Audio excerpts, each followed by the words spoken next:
Mana dia peminat-peminat Liverpool? Korang tahu tak, Steven Gerrard, korang punya legend, akan datang ke Malaysia dalam beberapa hari sahaja lagi. Yes, Gerrard akan buat meet and greet di Kuala Lumpur. Okay, aku tahu fan-fan Liverpool tengah excited sekarang ni nak jumpa Gerrard.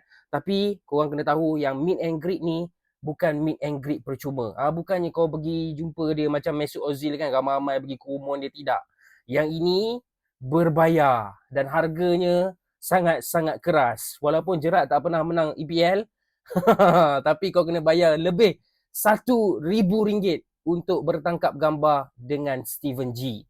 Jom aku cerita sikit pasal kedatangan Gerrard ni. Sebelum tu, korang yang minat konten-konten bola sepak boleh tekan butang follow dekat sini. Dah tekan.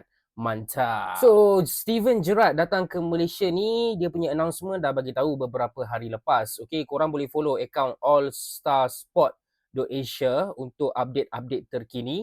Gerrard sendiri cakap lah yang dia tak sabar nak datang ke Kuala Lumpur untuk berjumpa dengan fan-fans dia. So sebenarnya, aku rasa tiket tu korang kena beli hari ini. Okay? Jadi kalau korang tengah tengok video ni, korang mungkin terlambat. Tapi kalau korang tengok video ni awal, mungkin korang sempat.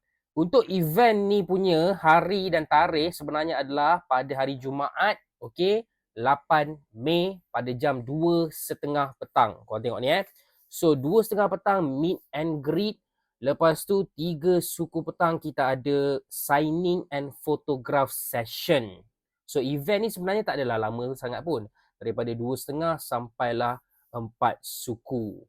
Ini pula harga tiket kalau korang nak tengok Steven Gerrard depan-depan.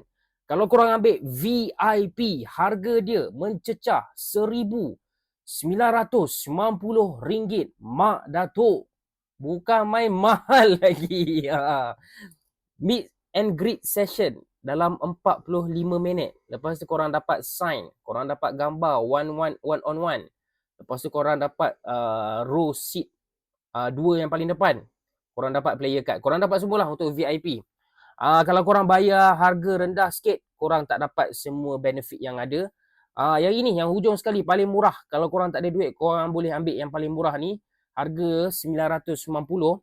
Tapi korang dah bayar RM990 ni pun, korang tak dapat nak bergambar dengan Steven Gerrard. Signing pun tak dapat. Okay, bayar RM990 hanya untuk duduk sama bilik dengan Steven Gerrard sambil mendengar Steven Gerrard bercakap depan korang. Habislah RM990 dekat situ. Ini pula dia punya seating plan nanti. Kalau korang bayar RM990 tu, korang akan berada dekat belah kiri dengan kanan. Tak dekat sangat lah.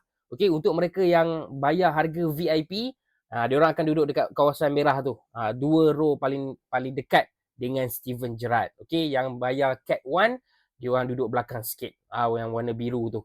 So, itulah. Nak jumpa Steven Gerrard pun kena habiskan gaji korang. Okay, sebenarnya kalau korang betul-betul minat Steven Gerrard, minat Liverpool, kalau korang ada duit, korang pergilah. Takkan aku nak halang kan. Okay, mungkin aku sendiri kalau Lampard datang, Drogba datang, mungkin aku sendiri akan habiskan RM1,000 untuk tengok dia orang depan-depan kan.